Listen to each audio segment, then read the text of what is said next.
reactions online. A lot of people have emailed me and told me that it's exactly what they needed to hear, and they had fallen into that camp for years, and were appreciative that somebody put something like that together. So Yeah.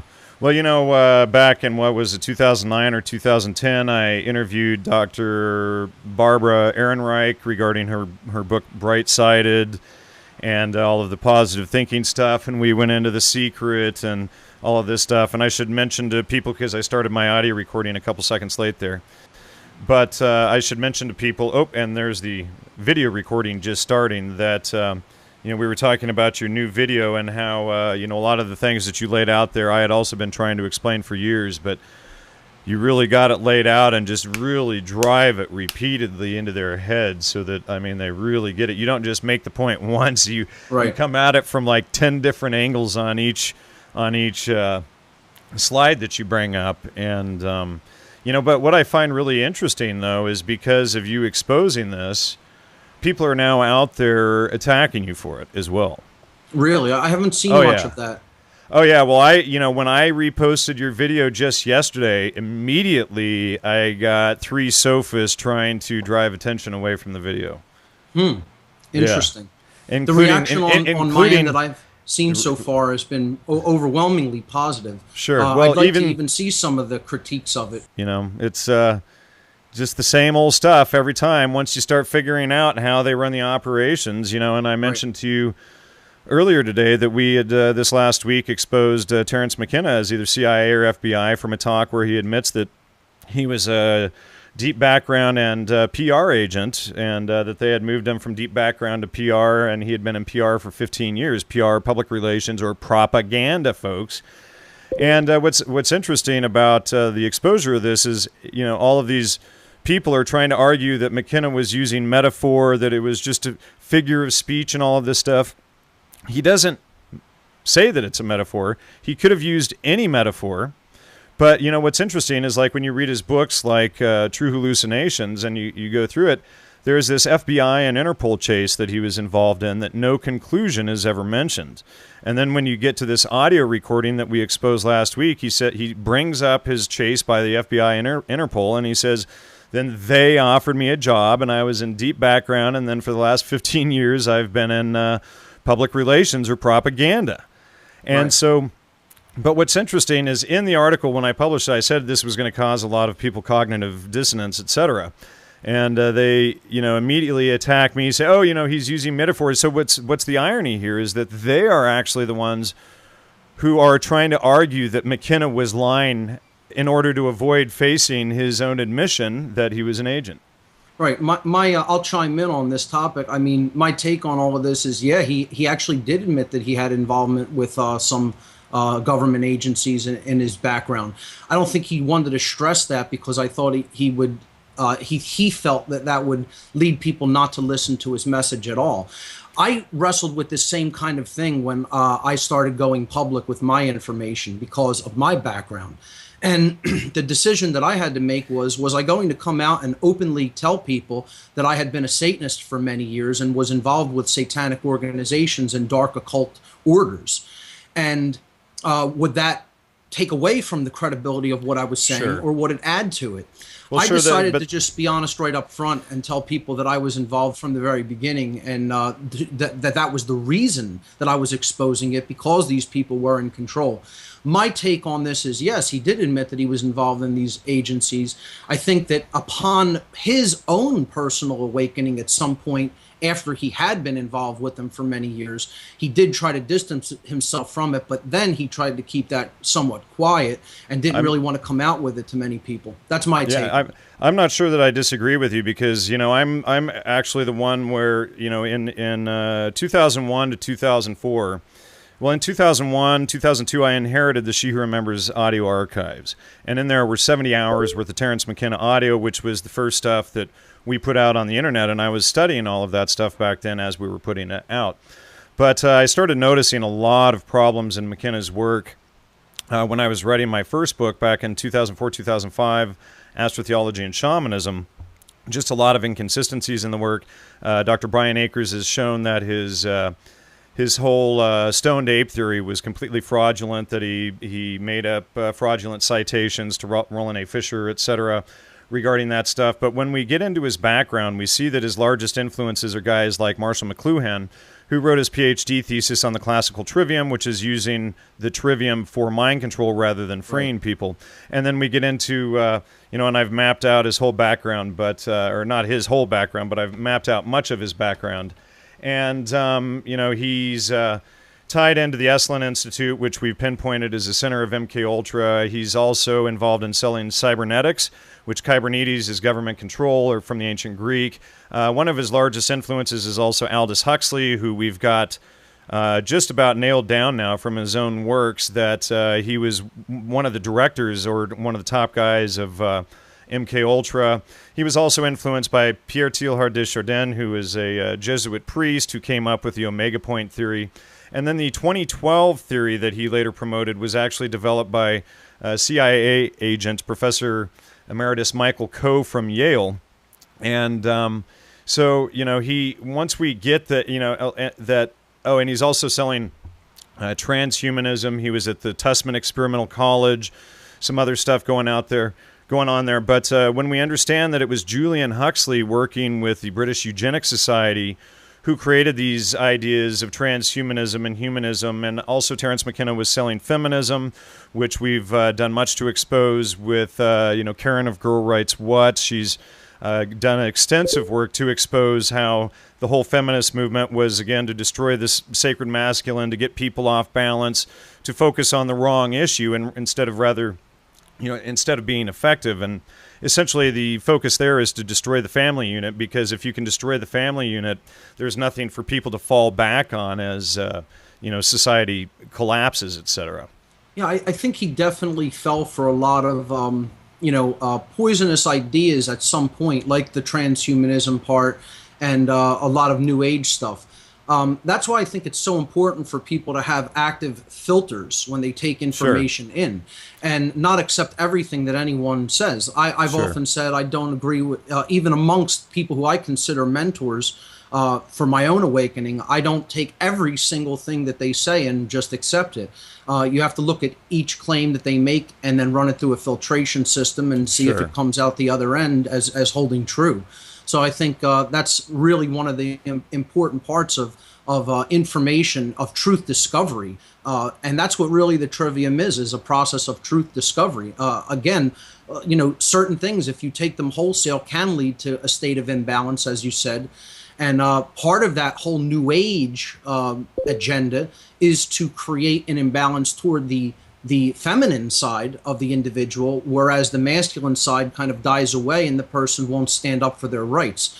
It's very important to maintain that balance at all times and never to go into one form of imbalance or another, either becoming like a dominator who's bent on control, or becoming someone who will just, accept everything and just let their rights be tread upon. Sure. And I'll just make a point here on that I don't really think that he fell into it or fell for it. I think that he was one of the key progenitors of these ideas, and I think that he fully well knew what he was doing. And when you get into his books like Invisible Landscape, etc., it's really an attack on thought, and the whole book is all about selling this mystical stuff that your recent video, 7-hour video, exposes. Thinking positively, there are no conspiracies. We should never look over there. We need to look over here on the positive and, pillow sit and just meditate and make change. And he even says that,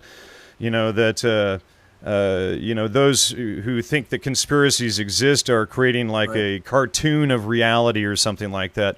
Never mind. Was very much against the whole conspiratorial worldview. Well, but conspiracy theory is a kind of epistemological cartoon about reality. I mean, isn't it so simple to believe that things are run by the Greys, and that all we have to do is trade sufficient fetal tissue to them and we can solve our technological problems? Or isn't it comforting to believe that the Jews are behind everything, or the Communist Party, or the Catholic Church, or the Masons? Well, these are epistemological cartoons. It's, kindergarten stuff in the art of amateur historiography. I believe that the truth of the matter is far more terrifying. That the real truth that dare not speak itself is that no one is in control. Absolutely no one. You know, you don't understand Monica, you don't understand Netanyahu. It's because nobody is in control. This stuff is ruled by the equations of dynamics and chaos. Now, there may be entities seeking control, the World Bank, the Communist Party, the rich, somebody others, but to seek control is to take enormous aggravation upon yourself. Because this process that is underway will take the control freak by the short and curly and throw them against the wall. When I reached La Chirera in 1971, I had a price on my head by the FBI. I was running out of money. I was at the end of my rope. And then they recruited me and said, you know, with a mouth like yours, there's a place for you in our organization. And, you know, I've worked in deep background positions about which the less said, the better. And then, you know, about 15 years ago, they shifted me into public relations, and I've been there to the present. But what the issue here is, just being against something is against selling that ignorance. We're not going to go by what the citations and facts say. We're going to make up our mind, we're going to stick to that, and we're going to sell that, and then we're going to attack anyone who brings up those ideas. You know, and so this is that same thing. I see this so much in the New Age community. Whenever I engage people that are actively involved in New Age thought, you repeatedly, and it's one of the themes that I stressed highly in the 7-hour podcast that I made, you see the theme over and over again of de-emphasis on knowledge, on actual knowledge, which again is, of course, the first part of the Trivium process.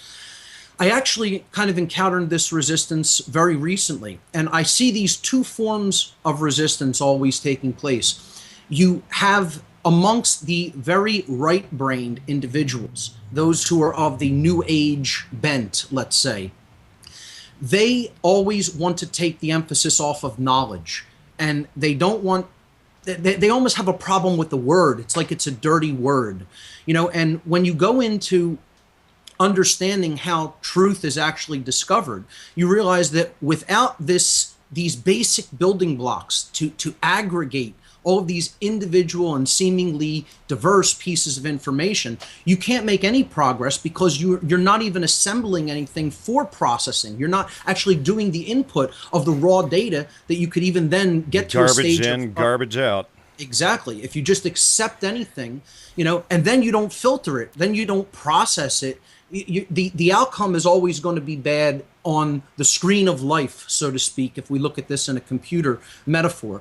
The other form of imbalance that I always come across is the very left-brain form of imbalance of unimaginably rigid skepticism, but moreover than that, even beyond that, and healthy skepticism, there's no problem with. People should have healthy skepticism and question things that they are told, and then run it through that filtration system to see if it washes out and holds true. But in the left brain form of imbalance, I always come across people that insist that there is absolutely no such thing as natural law and no such thing as the governing dynamics in creation that actually govern the consequences of behavior. They think that human beings just act without any consequence to their behavioral decision-making processes, and that isn't true as well. So you see both kinds of imbalance. Sure, and I should point out that you know, we can also find extreme left-minded people who do expose this very irrationality and you know, this unethical stuff, because in fact when you get into it, the violation of anyone else and their rights is an immediate violation of your own, and this is just a simple fact of logic when you sit down and look at it. You know, these these people who want to control and manipulate others for their own gains, they're acting irrationally. They're always using deception. They're distorting reality. They have to act in secrecy and hide in all of this stuff, which means that they can never be forthright, and they're not acting in righteousness. They're speaking in forked tongue. Yeah, and again, the whole idea that knowledge has to basically become this dirty word. They think that it's only about the emotions. They think that it's only about feeling good or empathy toward others. And don't get me wrong, that's a gigantic part of the awakening process that has to be integrated into the individual. That's that sacred feminine side of consciousness coming online. But you don't throw the baby out with the bathwater and throw the left brain side away. It has to be a holistic marriage. Sure. And there are things that need to be known and understood. Knowledge, understanding, and that leads to correct action in the world, which is wisdom. That leads to choosing the right over the wrong in our daily decision-making processes regarding behavior. And, again, the New Age community wants to say that knowledge is not really a necessary part of that equation in many cases. I'm not making a blanket statement here, but a generalization. And, it goes to the concept that I talked about in the presentation, New Age bullshit and the suppression of the sacred masculine.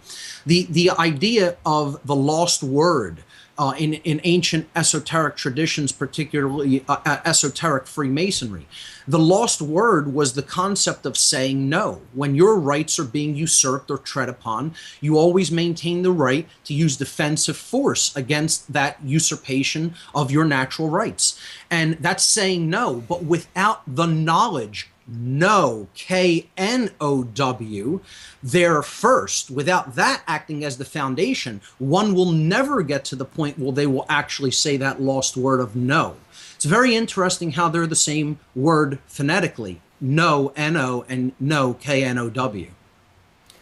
I had a interesting phone or Skype conversation the other day with this woman and her boyfriend. The woman called herself Jessica Mystic.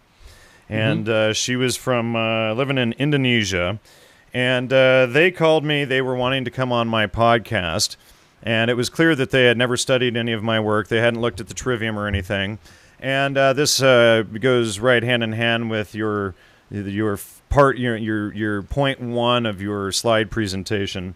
And she wanted to tell me that conspiracy and New Age were together, and that if you were exposing anything, and she just used a label conspiracy. It didn't matter the facts, the citations, anything behind it. She just had a psychological label.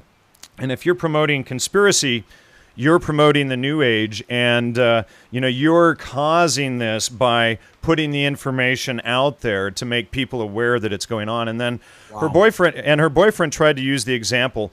For instance, I don't go up to people and tell them about the jungle because they might be scared, and then they would be afraid of the jungle. And I said, well, the snakes. He said the snakes, the spider, blah blah blah, all of this kind of stuff. And I said, well, what if we inquired about all of these things, then we could learn about the snakes and the spiders, the specific ones that live in the jungle, which ones we can use for food, which ones we can use for medicine, for healing, for poisons, for our darts, etc. And then he's like backtrack. Well, that was a bad metaphor. Well, it's always a bad metaphor to act in ignorance. And That's right. Jessica Mystic and her boyfriend, it was so funny, and she's attacking me, and it's like not even familiar with my work and what it is in the first place. Not at all familiar with the Trivium and what it is in the first place. Right. They just have this asinine idea based on their own egos and ignorance that if you know the truth about something, it's going to cause more of the mind control out there, when it is, in fact, the ignorance of it that promotes the mind control. That's exactly right. And that's the first deception that I talked about in the New Age presentation that I did, that people think that if you talk about the negative, it brings it on. And that's not what the law of attraction is. That's not how it works. Ignorance is going to bring on more negativity, just as you've said. If we don't actually take in the available information that we have at our disposal and then process it to make accurate decision making, our behavior is always going to be in a state of imbalance.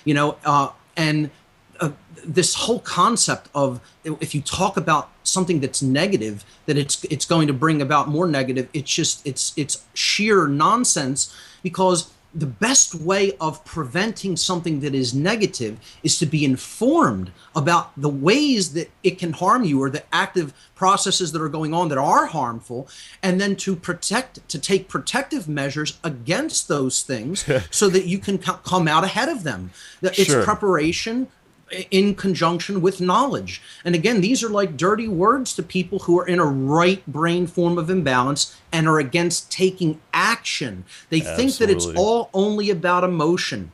Emotion, once again, is key. I can't stress that enough. I don't want to take any of the emphasis off of that sacred feminine component. It should be present at all times. But without that anchoring point of knowledge, those emotions are going to rule the being instead of actually lead the being as a guide.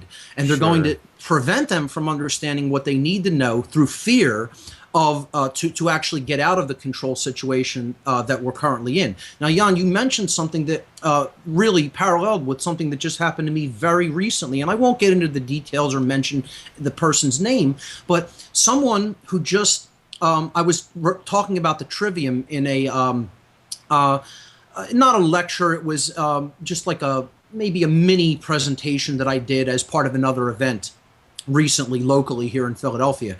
And someone who had never studied the Trivium said that they think there's no value in understanding that or studying it without actually looking into it first for themselves. I said, well, what do you know about the Trivium? How much have you studied it? And they said, not really much at all. I just heard about Marshall McLuhan's negative usage of it. And I said, well, how could you judge every single thing about a topic based on what one person did with it in a misguided way and in a way that emphasized his lack of understanding of it, and then judge the entire topic based on that one criterion? And we should make it clear for the audience that there are two forms of the Trivium. There is the classical Trivium, which is used to encircle or encapsulate the mind, as Kevin Cole made clear on Richard Grove's Tragedy and Hope show. And then there is the Trivium method, which is actually the antithesis of how they use it for control. Now, on your point that you just mentioned about negativity, you know, this is something that comes up constantly. You know, we can't look at this, you know, it's too negative, you're being negative, all of this kind of stuff, dismissing information. And in logic, this is known as killing the messenger, or, you know, a fallacy of the ad hominem attack, etc. Right. But I also need to point out that and an ad hominem attack is like, you're wrong because, you know, you name call it the person, you're negative, you're this, you're that, you're an asshole, you're a prick, you're whatever. They just use a name to dismiss the information, and then they go off thinking that they're, you know, righteous and mighty because they just prove their own ignorance.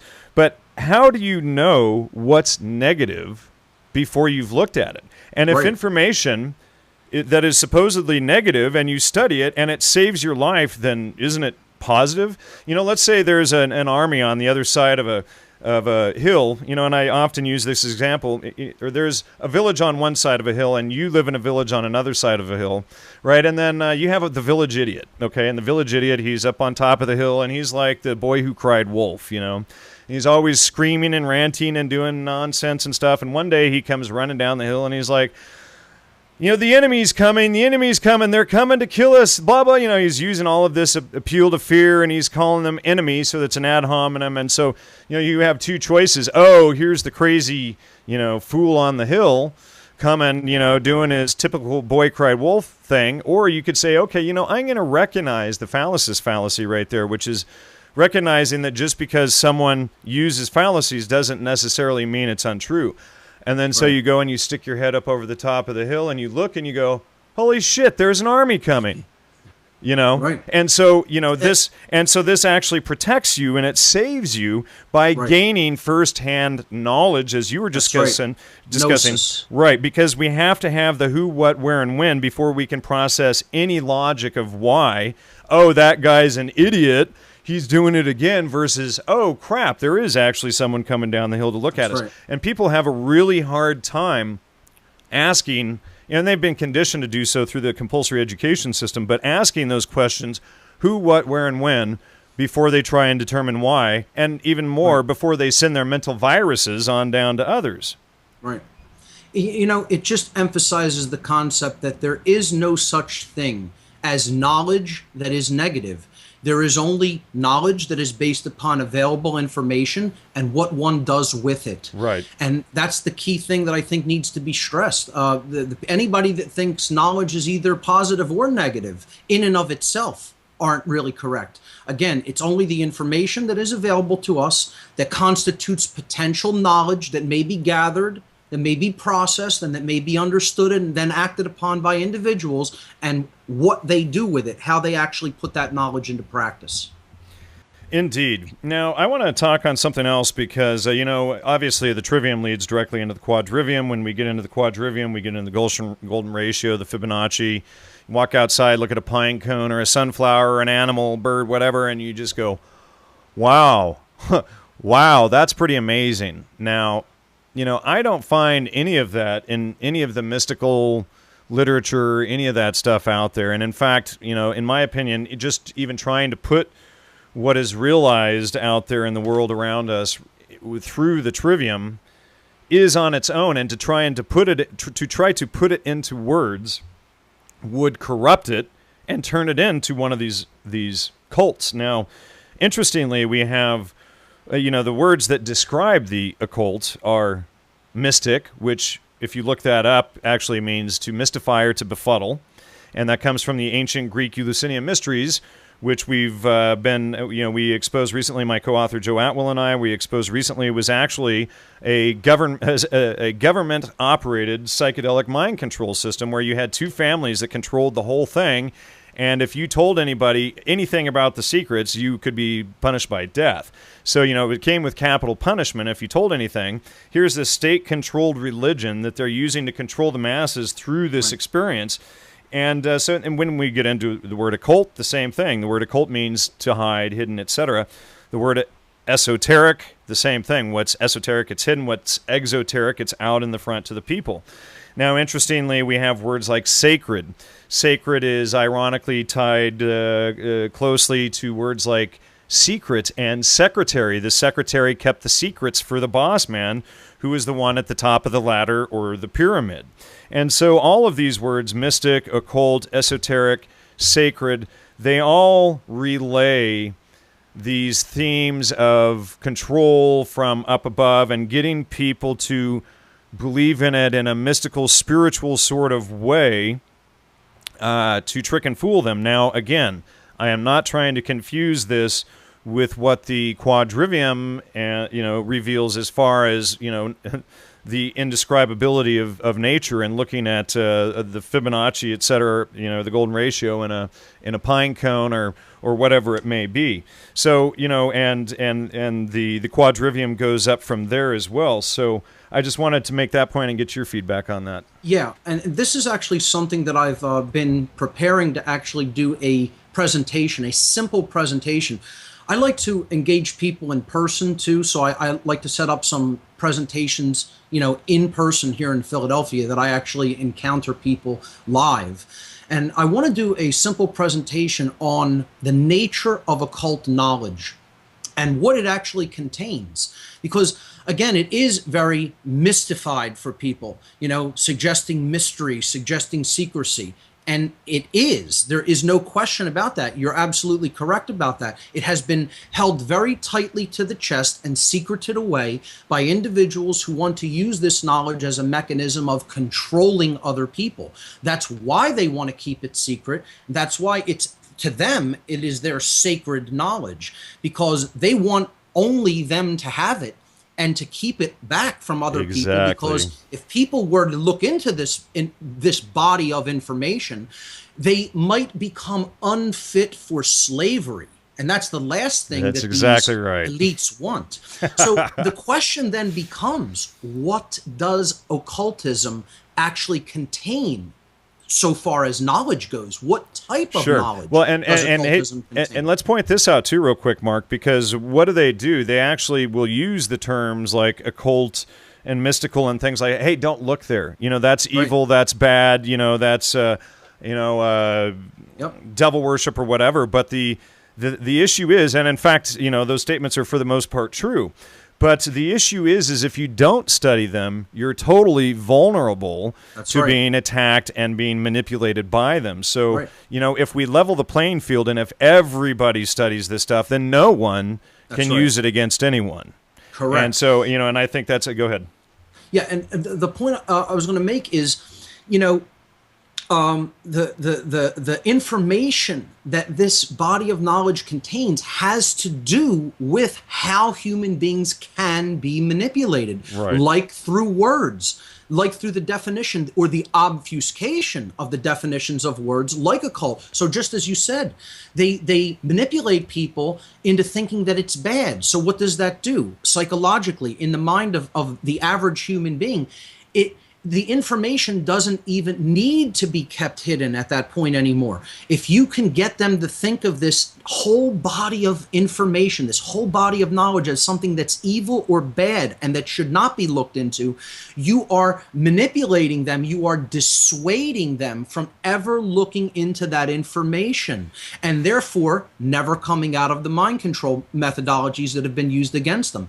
Now, again, this goes back to if human beings are manipulable, okay, and if occultism is the main methodology by which people are being manipulated, and I think we both agree that's true. Yes, and the Trivium. The negative usage of the Trivium, the negative application, okay?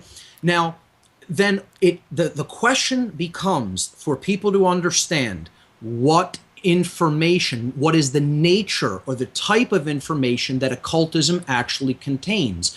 And it can be very easily summed up in a nutshell without going into, extreme levels of detail in the specifics. As a generality, there are two main bodies of information that occultism is comprised of.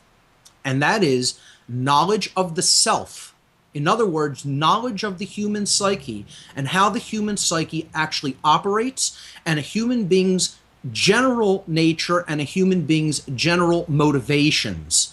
If that can be understood, and that is the first body of knowledge that occultism comprises, that is the world of the microcosmic knowledge, what has been generally called in occult circles the minor arcana or arcana, however you want to pronounce that word, meaning the lesser knowledge or the knowledge of the small, you could say. It isn't that it's lesser or greater in terms of importance. It is the knowledge of the microcosm or the world of the small thing. Okay, the individual, the individuated unit of consciousness that has been called the monad in different occult schools of thought, the one thing or the individual.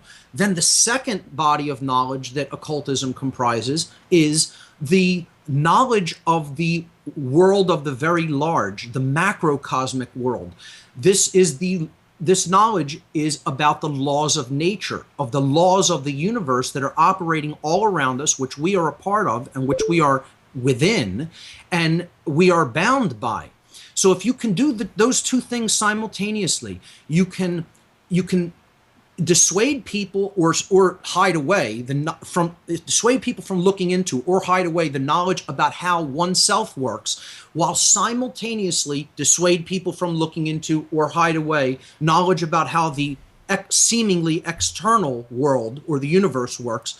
You have somebody 100% totally under control. Sure. Especially if you deeply understand that knowledge and they're in a place of ignorance, and there's your power gap. Exactly. There's your power differential. Now, interestingly, on this same line of thought here, and dismissing information before we study it,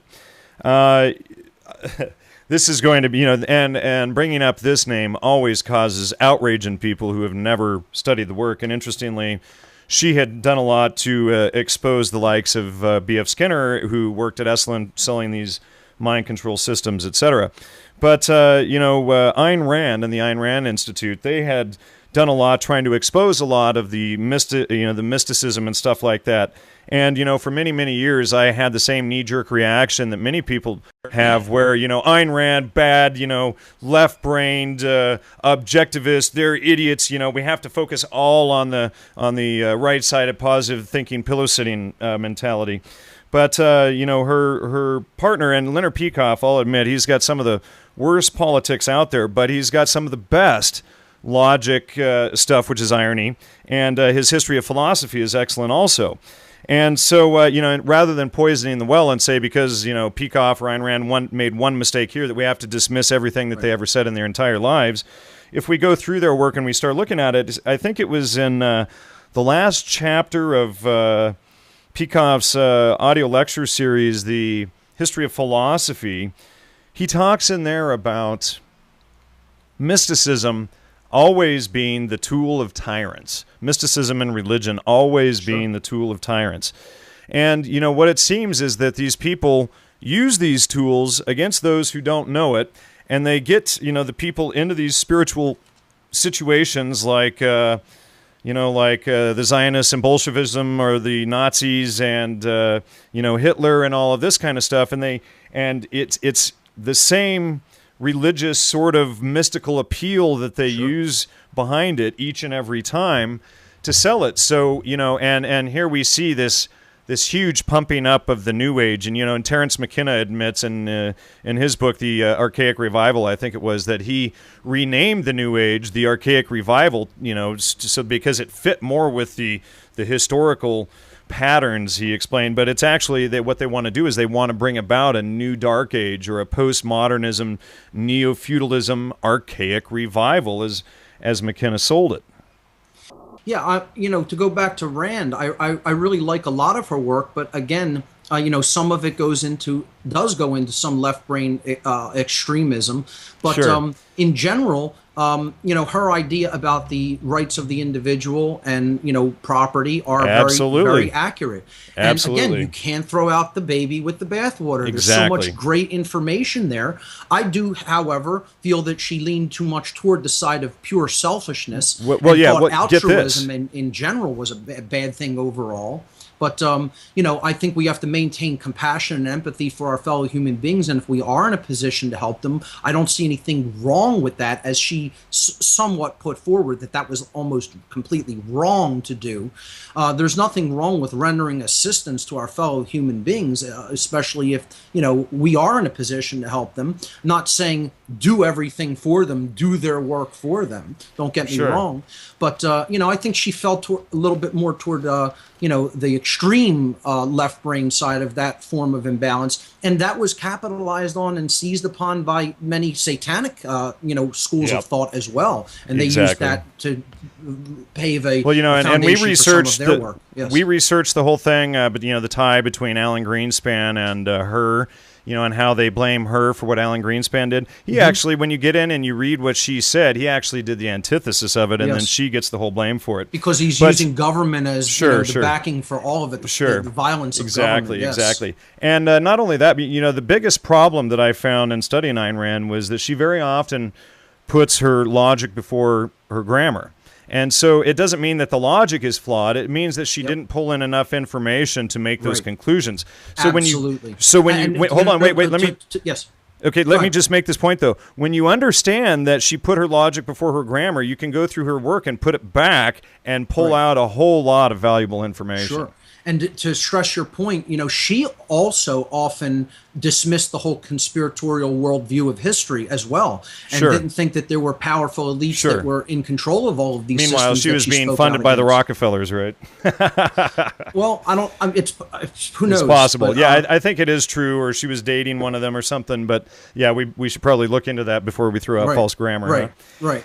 But to go to your second point regarding the controllers always using religion and mysticism, absolutely. That is how they basically get people to act as a herd, by all conforming to the same beliefs. It's always based upon belief instead of knowledge. And again, if people took in the available information, then processed it and understood what was true in that available information and what was not true, and come to a level of understanding, that second part of the Trivium process, they couldn't be manipulated by that tactic of using belief to create herd mentality and collectivism. Now let's get into transcendence, okay? This is a really good, fun word that I want to get into, because I've been doing a whole lot of research on Aldous Huxley's background. Like, for instance, this book shows that he was related to many of the top people in MK Ultra, and he's actually telling them what studies they should be doing, etc. And then you look in other MK Ultra reports, and you can actually see the studies that Huxley was recommending being done. Now, in Huxley's Moksha and elsewhere, he talks about this term transcendence and what it really means. Now, to people like him, who are these sociopathic, manipulative controllers from the Fabian Society, who put on the wolf in sheep's clothing and then pretend that they're warning you about the situation while they never actually tell you any valuable information that you can use to go discover who's actually doing it. And then when you look, you're like, oh, well, it's him and his brother and their pals who are doing it, So it's, and these tricks are always used by the Fabians and, people out of the Century Club or Century Association out of New York, which is the East Coast sister club of the Bohemian Club. And, so he's hanging out there at the Century Association with guys like Alan Dulles, Gordon Wasson, Walter Lippmann, all of these, well-known people regarding MK Ultra, mind control, manipulation, sophism, propaganda, etc. And so then we realize, oh, he is this guy, and he's tied into the entire upper echelon of this power structure. But when we read his book Moksha, it's clear there that his idea of transcendence and getting up to the next level is actually, well, what they want to do. And let me just read this quote here. What they want to do is get people into loving their servitude, and it's done through drugging them. So what he is actually saying, and he admits it in his book Moksha, is that the word transcendence is actually about getting people high enough and screwed up in the head enough to where their servitude and their physical situation no longer bothers them, and then they're actually happy about their servitude. So now, let me just read you this here. He says, by now, psychoanalysis is being combined with hypnosis, and hypnosis is being made easy and indefinitely extensible through the use of barbiturates, which induce a hypnoid and suggestible state in even the most recalcitrant subjects. Within the next generation, I believe that the world's rulers will discover that infant conditioning and narco-hypnosis are more efficient as instruments of government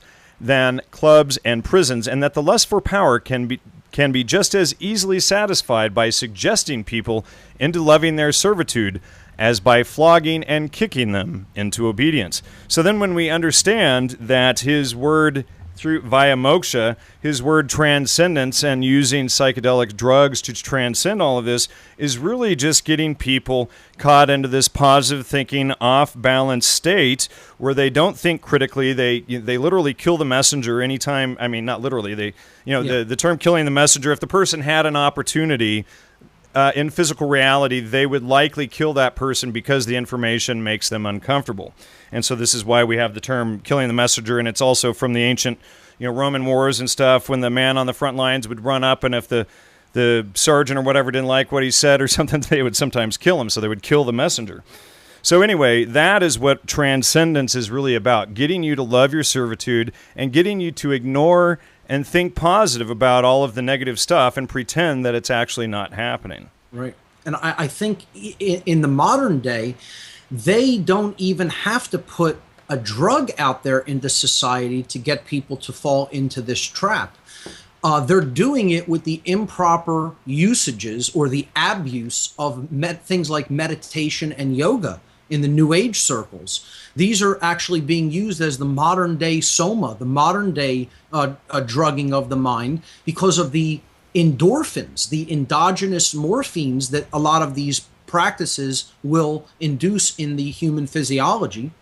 And the reason they're doing pushing people into this improper usage of meditation and yoga is as forms of escapism from the slavery that they're undergoing, to make it easier for people to just accept the current conditions of the world as their lot in life, and as Huxley stated there, to accept their slavery readily without a struggle.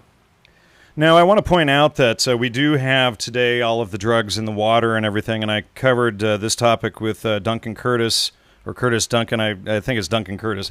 Anyway, for those who want to check that out and what they've done to the water supply and all the drugs in there. But this is actually something that Aldous Huxley actually wanted and promoted, not necessarily directly in the water, But in Moksha, he talks about how he wants a drug for every emotion, and that the drugs themselves are going to somehow evolve us just by taking a pill. Never mind any actual knowledge or anything that we build up by gathering data. We're just going to take a pill, and that's going to evolve us. And that was his whole idea. But, selling this whole dumbing down. So when we look at all of the drugs in the water and everything today, and this whole situation, we can actually see that these are things that originated from Aldous Huxley. Now, now we don't necessarily need the psychedelic 60s and whatnot for that idea, but that is in large part what kicked it off, and Huxley and all of those guys were behind that. Huxley and Humphrey Osmond actually hired Timothy Leary to go out and promote that.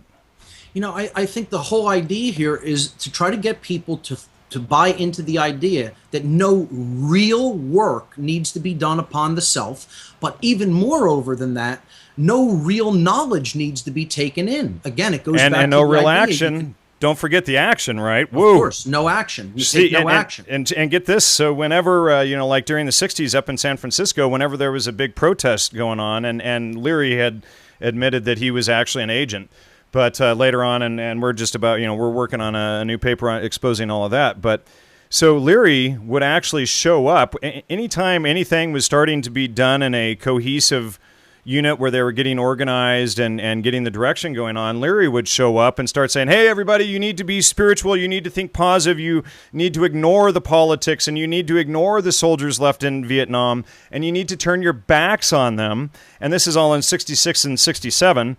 And then in 69, he turned and ran for governor of California. Wow. So we can see he's telling everybody else to just pillow sit and think positive and do nothing and chase the psychedelic rainbow, and he's manipulating them in this direction. And then he turns and runs for governor of California. I mean, you couldn't get any more obvious irony anywhere. And regarding these techniques, one also needs to keep in mind these are just tools. Usage of psychedelics, usage of meditation, usage of yoga. I'm not condemning any of those things and saying that in and of themselves they are inherently bad or evil or wrong to partake in. It's like a steak knife. It's a tool. It's how it's used. There's a proper usage done with knowledge and in a correct setting and in a correct context. And then there's an abuse of it. There is something that you can use. It's a tool that can be also used improperly, and harm can result as a result of employing it in an incorrect context. That's very important to keep in mind, and that requires discernment. It requires looking into something before you go and take action based upon it. So you can't take that middle step out. This is how all mind control works. There's the knowledge, then there's the processing, then there's acting upon it. Stimulus response and going right to action, that's mind control. Taking out that processing or filtration stage, that's the most important step of mind control. Let me just make a point here on that, because this is really important that people need to understand here. It's the misdirection and getting people to focus on the wrong target. So, if you hear something on the meter, well, that's wrong, and you just go out and you leap and you act on it, that's almost just as bad as not getting any information at all. Because then any activism that you do could very well, and usually is, misdirected and focused on the wrong target. It's just like I've interviewed... Yes, and I've interviewed Clint Richardson a number of times regarding the CAFR research and all of this stuff. And he has exposed... that the financial system is essentially run by your local city, county, and state governments who own the stocks in all of the companies. They take our tax money, they invest it in the funds, they don't give us any returns on these investment funds. And so what we have here is, rather than all of these people going to their local city halls and counties, et cetera, and stirring hell with them and all of this stuff that's going on, we see the Occupy movement wrongfully focused over at Wall Street and all of this stuff. So they're an entirely co-opted movement. They didn't get their data and their grammar correct before they went out and acted. So they are totally misdirected and co-opted. Absolutely. I said that from day one with the Occupy movement, that there was a lot of good emotions there with the people, and I'm not saying that they were bad individuals. They were misguided because they lacked a framework of knowledge underneath that action, and that could easily be co-opted and directed and pushed in any direction that someone with that knowledge wants to take them.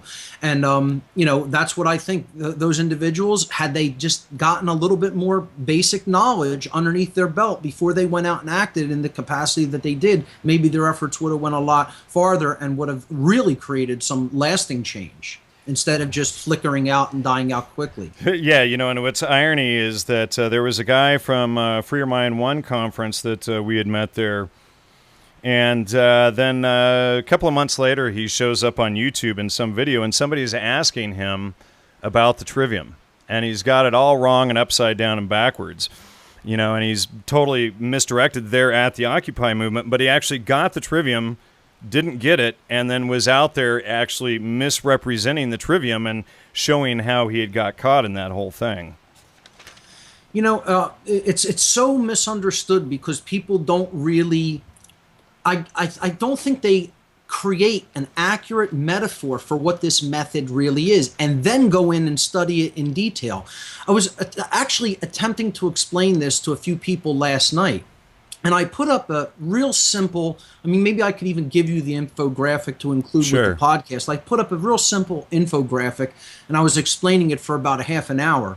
And it simply contained the general metaphor of how our world is manifested, how our world is built.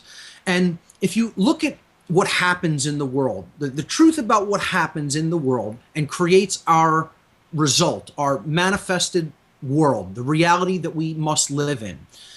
In other words, the quality of the conditions of life. That's built upon something. That's contingent upon something. Something else has to happen for those things to go into manifestation. And of course, that's behavior. Human behavior creates the conditions that we live in as a species, as a society. That behavior is in turn based upon something else. It's based upon the quality of each individual in a given society. It's their decision-making processes that are taking place in mind. Okay, so that's acting as the basis for behavior. Now, if you go one step lower than that, you get to the foundation. You get to what drives the decision-making processes that lead to behavior, and that is available information or potential knowledge. That's the grammar that underlies all of it. And if that is messed with, if that is diluted, or if people are dissuaded from even amassing that grammar, those seemingly disparate pieces of information that are critical to effective decision-making processes, the being is controlled from the get-go. Absolutely. So when I was explaining this, some people that were there really got it, got the metaphor well, understood it, asked questions about it. And there were some who were somewhat more right-brain imbalanced that had a problem that everything is contingent upon knowledge. They have that concept that knowledge is somehow a bad thing or isn't the answer. Sure. Well, and knowledge is the answer. Sure. And yes. the issue is, and I hear this a lot, is all Western philosophy is wrong and bad. All of it. They just dismiss. And of course, they've never studied any of it, and they say, well, we should only focus on Eastern philosophy. We should totally dismiss all Western philosophy. And, and I've heard it many more times than once. And, but, when we study the Western philosophers going all the way back from Plato, et cetera, we can see how these guys were co-opted more often than not, in fact, and using these philosophies to help the elite co-opt the masses. Sure. It's like Aristotle was Alexander's mentor, but, all foundation that we have today, and a lot of people, criticize, geez, now I just lost his name. The one I just said.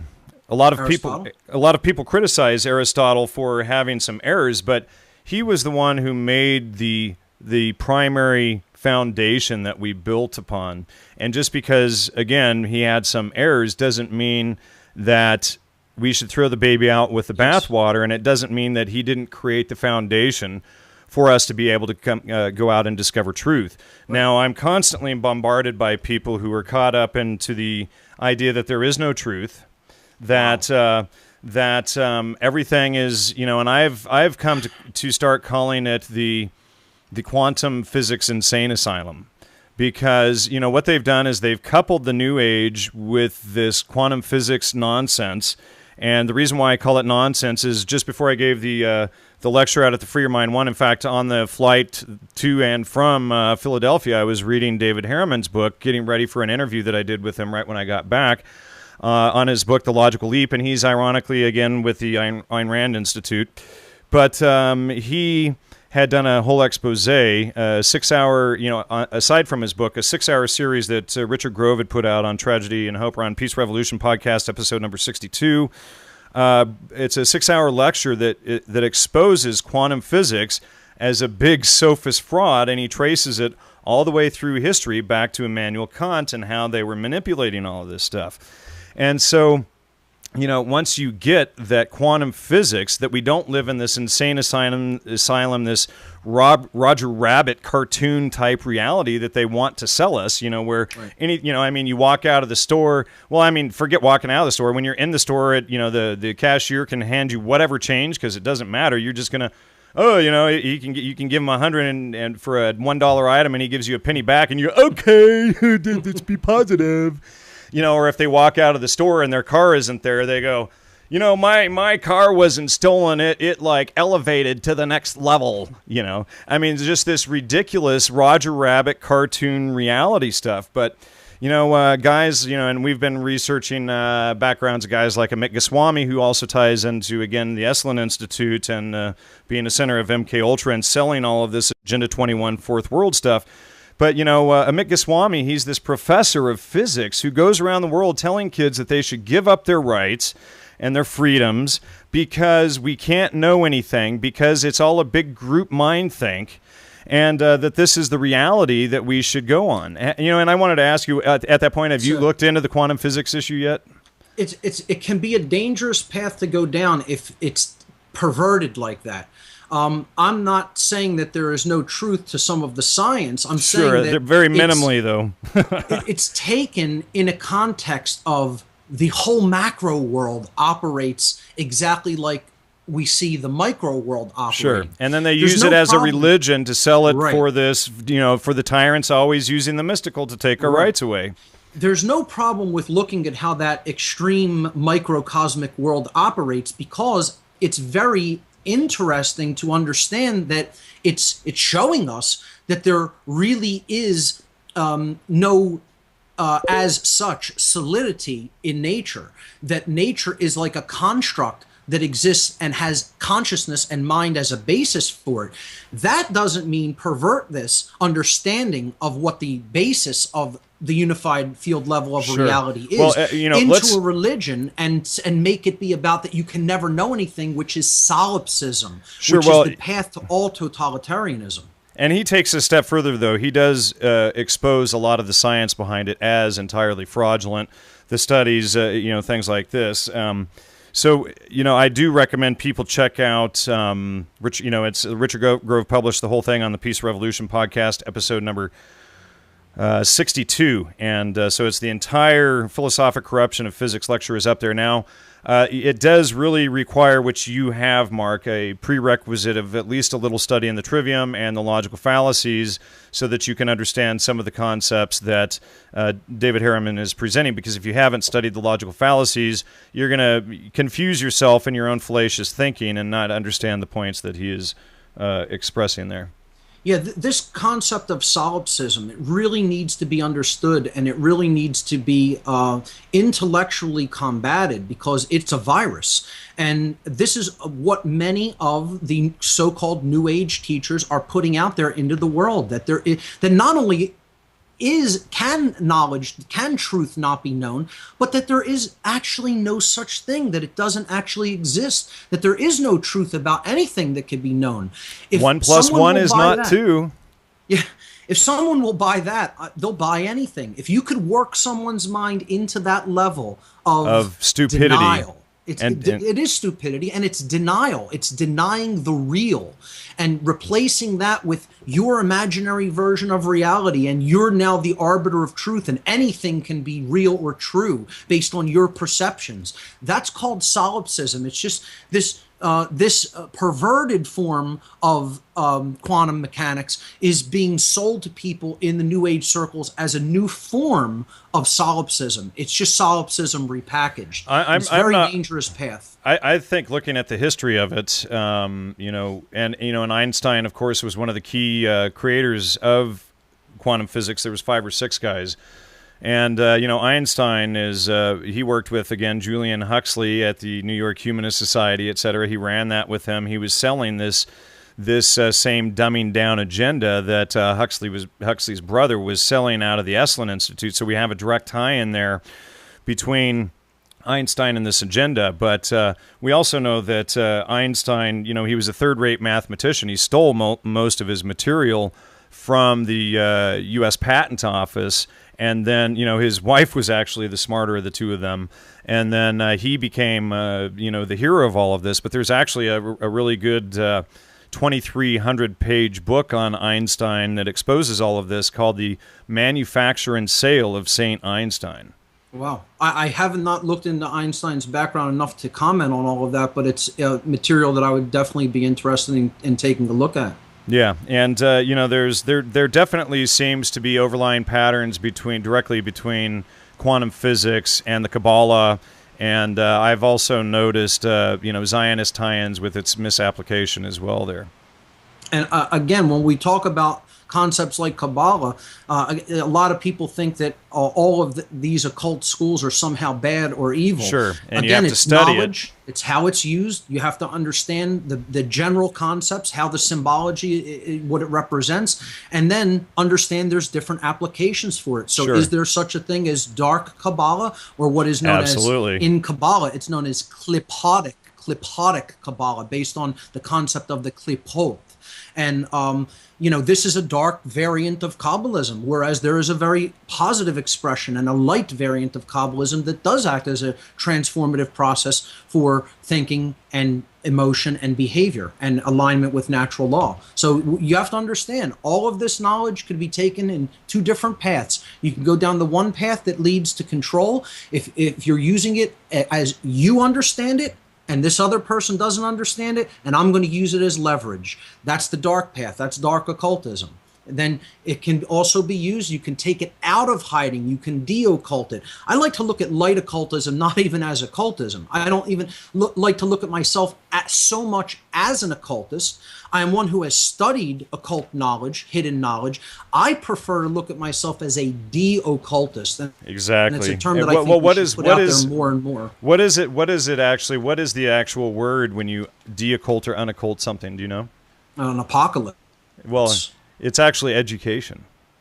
Education, to draw out, to lead one out from the darkness, or to take away the help. Is that irony that the antithesis of the occult is education? So that's right. And I think what I was going to mention a minute ago is I think actually your and my last show was on the Kabbalah and how it's misused, wasn't it? Yes, I believe so. Yep. So people can go and find Mark Passio interview episode 3, I believe that was, or part 3.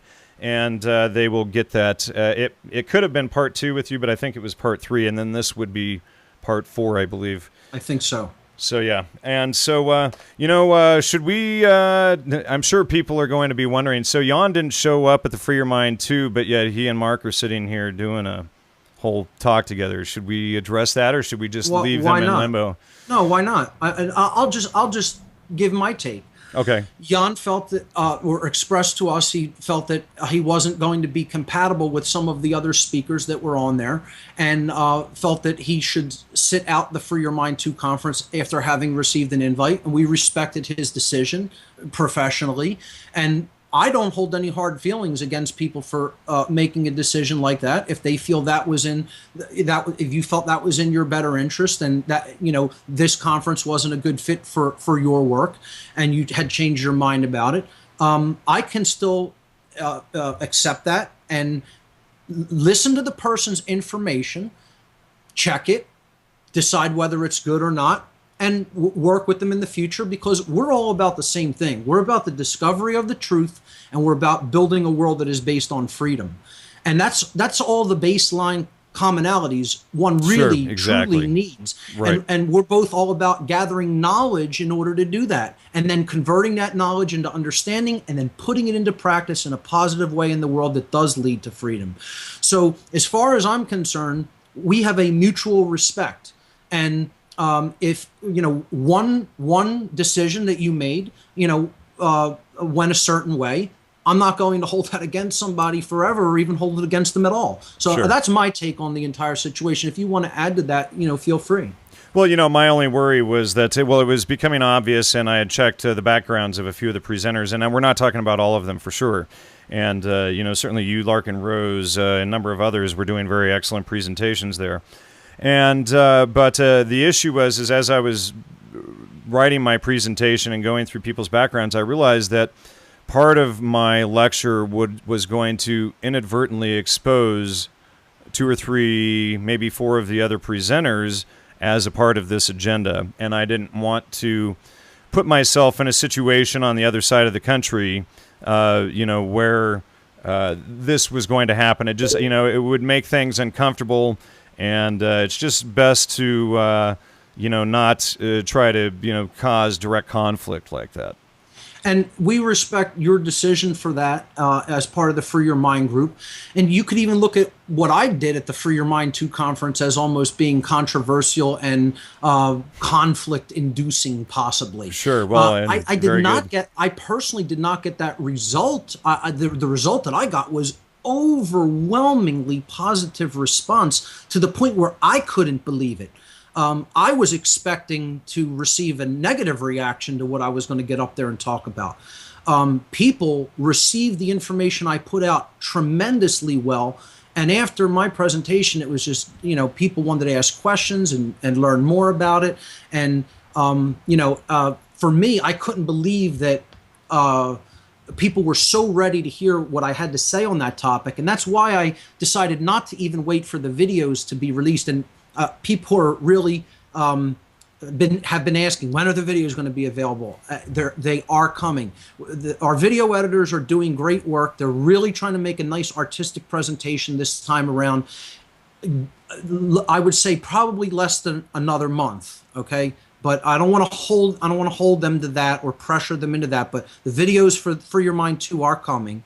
But I wanted to put out in an extended format the information that I put forward at the Free Your Mind 2 conference, and that was that 7-hour podcast that we were talking about earlier. I highly encourage people to check that out. It is posted on my website in the video section as well now. All right. So what haven't we covered? Why don't you go? We covered point 1 and maybe a couple of other points from your 7-hour presentation recently. Why don't you get into some of the other topics on that, so that we can really drive this home with people? I think we have about 25 minutes left before we should think about wrapping it up. Sure. One of the things I'd like to talk about is the concept of acceptance in the New Age community, that they put forward the notion that everything must be accepted because somehow it's all good, and that there really is nothing that's truly negative. This concept of blind acceptance is a mind control tactic. Discernment comes with understanding what cannot actually be changed by human beings and what can be changed, but moreover, not only what can be changed by human beings, what should be changed by human beings. And the New Age movement has a big problem with this concept of should. Now, should is a form of the verb will, okay? The New Age movement has a concept with the concept of taking willful action. It's all about passivity and acceptance and sitting back and just accepting. Now, don't get me wrong. Acceptance of certain things is important. Acceptance of truth is important. This is what all the occult traditions, the positive occult traditions, have always been about attempting to open up the individual to. The concept of higher consciousness or love-based consciousness was always about the opening of the mind, the opening of the heart, so that it could receive. But this does not mean reception without filtration, without filtering. It doesn't mean reception and taking in all the pollutants and the diluted material with it. It means taking it in its pure form through a filtration process. You can look at it as taking a funnel, putting it over a narrow neck, into a narrow neck bottle, putting a coffee filter into that funnel, and pouring some water through the coffee filter and filtering it into the bottle, and then it's receiving. That's the proper. Do you want all the grains, folks? Do you want all the coffee grinds in your stuff? Do you want to filter? I mean, it's like, it is so easy. I mean, when you filter stuff, you get a pure form of it. When you don't filter it, you know, it's one thing to have an open mind. It's another thing to think critically and balanced and actually filter the information to make sure that what you're getting is valid instead of buying whatever nonsense. Turn your mind into a reverse osmosis filtration system, okay? Well, and you'll be doing well. Well, you know, let's think. Go back to, hold on. Let me just interject one point here on your point of acceptance. And, you know, of course, they've sold not having children and feminism and all of this stuff to the hippies and New Agers. But for those of you out there who do have children, think of blind acceptance in terms of a murderer kidnapper and see how that bodes. Right, exactly. You know, there's this concept of accept what cannot be changed and change what should not be accepted. And that brings me back to this term should. I've heard people in the New Age community actually tell me, Mark, whenever you're going to go out there and try to teach people a concept or, you know, something that's going on, never say to them, you should. Someone in the New Age movement actually said this to me, Jan. They said, you should never say you should to anyone. And I said, you just said you should to me. Right there. It was an internal contradiction right there. They said, you should never say you should, you know. And I never accepted that, because it's like, why shouldn't you say you should or shouldn't to someone else? If you know that something is actually right and you know that maybe what they're doing is wrong, of course you should put that out there for their consideration. And, you know, it's this concept that never, ever, ever create anything that could possibly lead to conflict or to any kind of butting of heads, because that's a bad thing. You know, and this leads to the concept of we'll never call anybody on their bad behavior or their BS in life. We'll just let that go unchallenged, completely unchallenged. And we'll never actually tell them that, hey, this behavior is wrong. This behavior shouldn't be engaged in. You should not be doing this. And I think it's a tremendous disservice to the community. It's one of the points that I think I really wanted to try to make and emphasize in the presentation. And I think most people are coming around to an understanding of this and realizing that when these New Agers never talk about the negative or never put out there, hey, this is wrong behavior and you shouldn't engage in it. I think people are understanding that this is a deception, and it's something to get people to go into total acceptance and download mode and just take things in without a filter and accept it. And again, that's a very dangerous path to go down, because then all kinds of bad ideas that lead to negative situations and negative outcomes can get into your decision-making processes when you don't filter that information and just blindly accept it. Hear no, see no, say no. Now let me ask you this, Mark. Butting heads. What does that mean when we butt heads? What is the underlying thing going on there? Well, in the best case scenario, there might be a transfer of information that happens when the heads collide. Right. In the worst case scenario, one is totally entrenched in their pre-existing beliefs, and there's not a conversation happening, there's a confrontation. Right. Let me word this a different way. So when we see, and let's consider butting heads as a contradiction, okay? Two ideas trying to occupy the same space at the same time, right? Right. And cognitive dissonance. Right. And obviously one of them is going to be true and one of them is going to be false. Now the quantum physicist person will argue, well, they're both true, you know, and they want you to accept up to 11 or 12 or whatever they have it up to now, contradictions at the same time and space as, they want you to just accept that blindly. But, when we see a contradiction, this should activate our intuition to say, hey, something's wrong here. There's a lie or an error right here. Right. And so what do we need to do? We need more grammar. And also the reason why people butt heads is because they refuse to get on the same page. And so, when I posted your 7-hour video and all these people attacking you and everything, none of them had even watched it. It was just all about name calling. Right.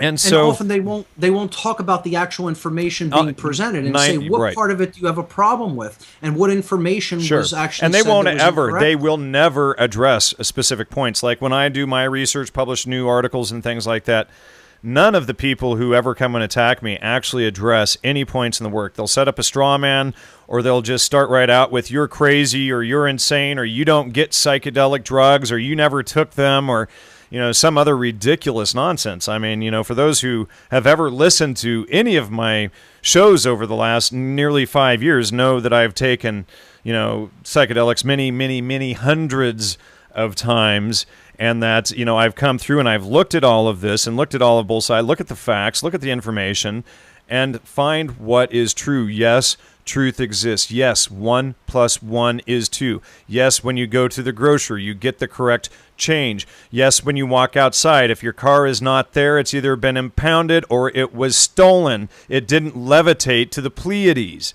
We have to use some common sense, or for that matter, Uranus, Right. And that's the concept, that to try to take concepts from the quantum realm and bring them into the macro realm doesn't necessarily hold true. If you want to look at the mathematical constructs of quantum superposition and the paradoxes that exist at that level, that's fine. Sure. To go into those abstract realms. Sure. However, bringing that into the macro world is a dangerous supposition. Exactly. Because what you're doing is you're saying these laws here at this realm operate the same way at this realm. Well, they don't operate at this realm because the aggregate, or the quantum is coming together and forming an actual collapse of the wave function at the macro level, and it's forming what actually occurs here, and that's called truth. Truth exists in this domain. We're not in a quantum microcosmic realm where everything exists in superposition. Sure, but these premises themselves have to be verified, and the issue with quantum physics is, you get these guy, I forget his name, but he says, there's this quote floating around out there. This guy, this quantum physics expert says, I don't think anybody in the field of quantum physics understands it. Now, again, going back to my last statement, what does that say? They're not getting on the same page. They're not, see, the issue the issue that David Harriman lays out is that it's all based on fallacious thinking. But when we understand that there are no contradictions in nature, only in the mind of man, then what we have is a field of quote-unquote science, or, pseudoscience, really, who has been debating for 95 years now over the fallacies in their own minds and not what is out in the commons. Because, the reason why we have common sense is because it is something that is out there in the commons that each of us can verify. Shared. And That's so, right, here we have, like Amit Goswami using terms like magic, voodoo, can't be verified, the merger of science and religion and all of this stuff, to sell his, Agenda 21 packaging of the quantum physics with the psychedelic New Age. And, of course, again, he's out of the Esalen Institute as well. I think it all goes back to selling solipsism to the public. If solipsism can be bought, if it is sold by the intelligentsia or the elite and the control class, and if it is bought by the public, if they buy the idea that there is no such thing as actual truth that can be verified and can be known, rights go out the window. Human rights go out the window with that buying of solipsism. Because if one does not know through knowledge what the difference between right and wrong is, and hence what their inherent human rights are, they will never say no to any level of oppression that comes down the pike. And that's what selling solipsism to the public is ultimately all about. You know, it's as the author Peter McWilliams, who worked with us with the California Hemp Initiative years ago, he was a famous author. He wrote a book called Ain't Nobody's Business If You Do, that he was immediately arrested for and harassed, and he was a medical marijuana patient and died of asphyxiation from vomit, unable to smoke a joint to save his own life. But he made the point that my freedom ends where your nose begins. Right. And it's really that simple, you know. The idea that do not aggress against your fellow human beings through violence, and at the same time reserve the right to use defensive use of force if someone is accosting you with violence. It's the sacred feminine principle of non-aggression combined with the sacred masculine principle of self-defense. That's natural law in a nutshell, and it comes down to understanding ownership, to understanding what your rights are, what other beings' rights are. Don't aggress upon those rights and try to usurp them and steal them, because that's someone else's property. Their rights are their property. Their physical possessions are their property, and their life is their property. Don't take any of those things from your fellow beings, and there won't be a problem. And that's what living in harmony with natural law is all about. And that's what comes down to the understanding of the objective knowledge of the difference between right and wrong. And that's what conscience or common sense is. And that's what creates our common shared reality. Either the understanding of that in the aggregate sense of all the individuated consciousnesses that comprise humanity, or the lack of that understanding. They don't have that knowledge, and therefore their output through behavior is going to be inconsistent, and it's going to be imbalanced. You know, I was just thinking if hippies read Ayn Rand, they could actually get in balance.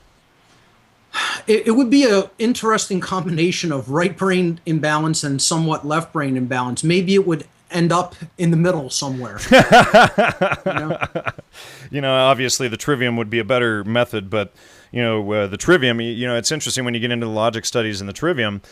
The best logic series out there to date is still Leonard Peikoff's logic series, and then we combine that with this Christian guy Peter Kreeft's book, because Peikoff gets into these lofty explanations where he's just so smart and you just couldn't possibly understand this stuff, where interestingly this Christian guy who's got this logic book, Peter Kreeft, coming from the total opposite side, break some of these concepts down into, it's so simple, it's like this, stupid, Right. And so when you put the two together, you get a really good balance in the clarity of the logic. But it's I think that speaks to simplicity of truth.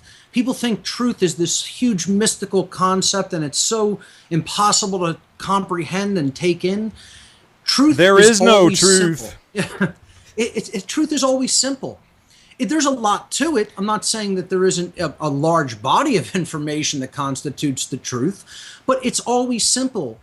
Truth is elegant. It's simple. It can be readily understood when it is spoken. It doesn't involve enormous complexity that is difficult to follow. It is common sense. That's what we need to regain. That's that lost mode of consciousness that unfortunately humanity seems to have gone astray from, and that we need to get back to. And we get back to common sense through knowledge, gnosis, making a diagnosis of the human condition and understanding the knowledge that is needed to heal it.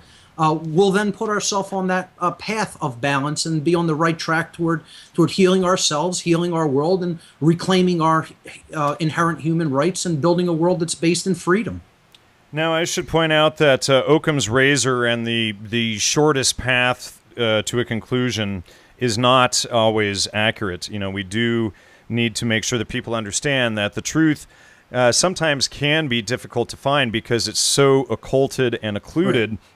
That it takes effort on our part to go out and dig this information up. Sometimes It may take a few minutes or a few hours or a few days, weeks, months, years. But essentially, if you get down to this point and understand that if you can go through your whole life believing in lies, or you can spend a few minutes or a few hours or a few days verifying something and making sure that those beliefs are real and true. Right. And, you know, a part of what blocks that discovery process is people's own filters, their own attachments to what they want to believe or accept as being true. And again, this goes back to the notion, what do we change because we don't want to accept it? And what do we accept because it actually is true and cannot be changed? That all is a function of how much the person is in ego or not trapped in ego. We can't say that we are the arbiters of truth. Truth exists independently. All we can do is either align our perception to it via an act of our own will and our own research, or we refuse to align our perception to it and therefore are going to be acting in a state of imbalance and creating more self-inflicted suffering for ourselves. So I think that ties back in very nicely to the concept of what can we actually come to change, okay, that does need to be changed, that should be changed because it's not right, it's wrong. And what does need to actually be accepted because it's simply true and it's the way things are. Let's not forget the courage to change it. That's right. Courage is then involved in this process. To convert that knowledge into action often takes courage. And again, it's not pillow sitting, people. That's right. It's actually getting up and taking action. And pillow sitting or dreaming is not action. It's the antithesis. That's right. And remember, true courage is not necessarily the total absence of fear. In many cases, it is taking action in spite of the fear that may be present. Sure. You're moving through that fear by an act of will. That's part of the sacred masculine concept, the sacred masculine component of consciousness. Now, ego, do we need it or do we not need it? Or is that an oversimplified, loaded question? Yes, in a way it is, because ego is not something that needs to be completely destroyed and done away with. It is a tool that is used, but it should not become the master of the individual. We need to master it, master that tool. Ego is the thing that allows us to operate in the physical domain. That's so what happens if you kill your ego? Would you like hit your brakes at a stoplight and kill a family, or would you be able to feed yourself, wipe your ass? What would happen? You would go into an extreme form of right brain imbalance that I think is probably best described or encapsulated by the state of consciousness that someone like Sri Ramana Maharshi entered at some point in his life. This is an Eastern guru or an Eastern teacher that basically started practicing meditation to such an extreme degree that he sat motionless for many, many hours of the day, to a point where he did not take care of his physical bodily needs, became very thin, almost emaciated. Well, they would say he was enlightened then. That's a good thing. And that's how it would be spun and sold, rather than he wasted his life away sitting on a pillow doing nothing. See, I don't think that enlightenment constitutes that level of extreme imbalance. I think enlightenment is about balance and then taking action. It's yes, building the right brain up to balance with the left brain, but not going up to the opposite side and creating extreme right brain imbalance. And in no way is left brain imbalance good either. Being so totally overly skeptical and rigid that you don't take in new information, even if it may conflict with what you already think you know. So there needs to be this balance, this marriage, this wedding between these two modalities of consciousness, this left brain masculine form of consciousness and this right brain feminine aspect. When we do that, we won't fall for either of these levels of imbalance, being a controller or being controlled and accepting everything. And I think that that's what would happen, that extreme right brain form of imbalance would happen if we fell into that mode of consciousness. It would the total death of ego would look like that. It would look as someone who stopped caring about anything and stopped taking any action. So they would look like a bum on the street, basically, right? Not necessarily. I mean, that might be one of physical manifestations of it, but I think they might just look like somebody who just goes along with whatever. Well, I mean, if their ego's dead, they would be not taking care of themselves at all, not feeding themselves, not grooming themselves. You know, Yes. the lice, the sores, the rest of it probably going right. along with that. Yeah. You know, let's get into the metaphor of Jesus for a little bit. Why don't you go into that? Well, again, there are two schools of thought on this. Some that believe that he was a historical personage, and others who believe that it is an allegory about consciousness. I don't really even get into debating that.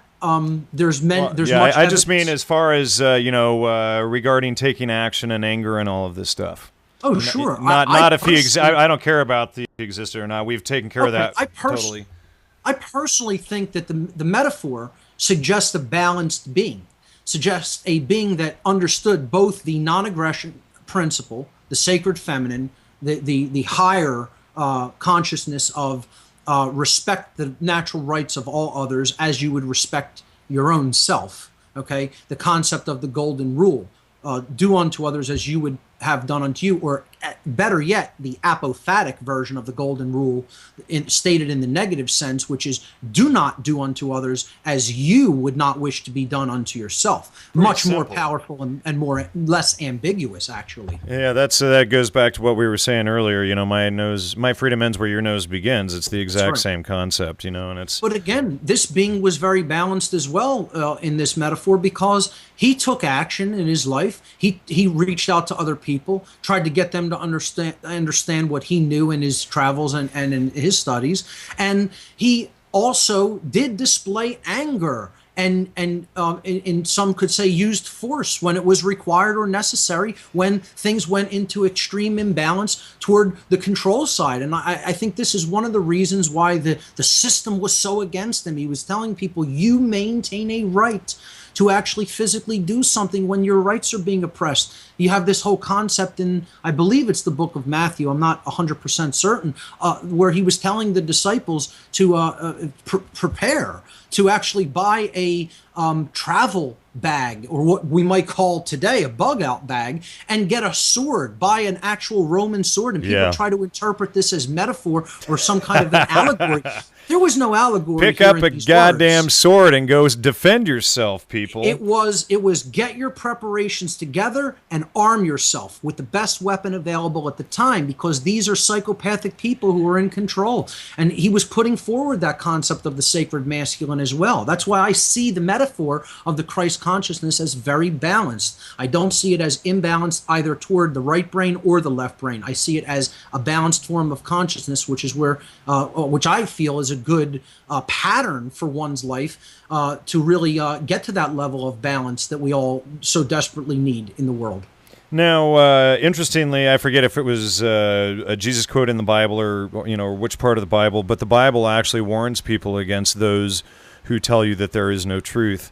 And I just find that as pure irony, because here's this ancient book that's been around and everybody claims to know it. And right in here is, this book is warning us against people selling occultism and quantum physics and the like, What about the in the Gospels? I also believe it is in the book of Matthew, where Jesus is quoted as saying, don't think that I've come to bring peace to the earth. I haven't come to bring peace, but a sword. In other words, he, being a vehicle for truth, was acting as something that would create conflict, because it would set people against each other, those who would open themselves up to the reception of truth and those who refuse to go through that truth discovery process and work upon themselves. And he said, I am here to turn family members against themselves, and any family member that isn't willing to take the truth into themselves is not worthy of being one of my disciples or followers, or just people who say that they want to pattern their life after how I lived mine, which I think is a very powerful verse or a set of verses in the scriptures, which is often ignored, and you won't hear that much discussed in modern churches. You won't hear that quote. Now here's what Jesus says: "Think not that I am to send peace on earth. I came not to send peace, but a sword. And behold, one of them which were with Jesus stretched out his hand and drew his sword and struck the servant of the high priest and smote off his ear. And Jesus said to him, Put up again thy sword into his place. For all they that take the sword shall perish with the sword. For all they that take the sword shall perish with the sword. Right. And what he's talking about there is the non-aggression principle. It's saying aggressing against your fellow human being is always wrong. That's violence. Defensive use of it is something that we reserve as a right. Defensive use of force. It's saying, yes, and in Jesus' words, he does say, and he that hath no sword, let him sell his garment and buy one. If you had to even sell your clothing, go naked and have a damn sword so that you could protect yourself. Be able to defend yourself, absolutely. And again, I feel that this is a balanced approach. He's telling people, do not live by the sword, live by the truth, but maintain the sword to defend yourself when you come under, when you are accosted and come under the usurpation of violence. When your rights are being usurped, you absolutely maintain the right to defend yourself with physical force if necessary. And I find those words a very balanced approach, encapsulating both the sacred feminine principle of non-aggression and the sacred masculine principle of self-defense. I think they're words of wisdom to live by, personally. Yeah, well, I mean, you obviously can't exist because either one out of balance is, what happens when something out of balance is out of balance. Right. It goes crazy. It goes out of control. Right. And that's what all of this positive thinking pillow sitting, as I call it, causes. And so, of course, this makes it obvious why they coupled it with the quantum physics and all of this stuff, because then they can package it that there is no truth, and you might as well not look, and you just need to pillow sit and get high and transcend your servitude. It's a disservice that entire community, by accepting those notions, are doing to their adherents, and we have to understand action is required. Based on where humanity is at right now, much knowledge is required, much care is required to convert that knowledge into positive action in the world. It's not about just what you know or how you feel. It's about ultimately what you do with what you know, and to create real and lasting change in the physical world. It's not about some hereafter that may or may not ever arrive. It's not about some imaginal realms or some other dimensions of being. It's about being here now, being right here in the now. And what actions are you actually going to take based upon the knowledge that you've taken into yourself, and what are you going to do to make the actual physical surroundings that you live in and others around you live in, the shared reality, a better place to exist? Wake up. That's right. So are there any other pertinent topics that we should cover in this number 4 with you, or do you think that's enough for today? Jan, I think we've really hit upon a great balance here, and we've talked about some things that I think people will definitely garner a lot of value from. And we'll get lots of hate mail, I guarantee you that. Sure. Absolutely, and that's fine, too. And people should question everything. Don't take our word for it. Go out and do the fact-checking for yourself. Apply the Trivium method and see if it bears weight. And if it does, then take it in. If it doesn't, then filter out what needs to be filtered out. We're not perfect beings either, and that should be kept in mind. So, Jan, I want to thank you. Yeah, and at least have the moral integrity to study something before you go out and attack it or judge it. That's right, because condemnation without investigation is the height of ignorance. That's absolutely right. Jan, I want to thank you so much for providing the opportunity. I just want to let people know my website, whatonearthishappening.com. Tons and tons of hours of audio and video material up on that site. I recommend people go to the podcast section and progress their way through it in a linear fashion, as it is a tapestry of information. I think that's where you'll get your best value out of that website. Once again, whatonearthishappening.com. Jan, thanks so much for having me on your program again today. And you're so very welcome. And, you and I had been talking about doing an episode together around this subject of mind control for about maybe 9 months or a year now. Yep. So we've finally gotten it out of the way, and I really appreciate you taking the time to come back on and help people lay this out. And let's do this again sometime soon. Maybe we shouldn't make the audience wait a year and a half for the next one. Or absolutely. Actually, we did do an interview together on your show maybe 6 months ago or so. So it hasn't been that long, but yeah. Jan, thanks so much, and keep up the good work. Likewise, brother. Have a good one. You too. Take care. All right. Take care.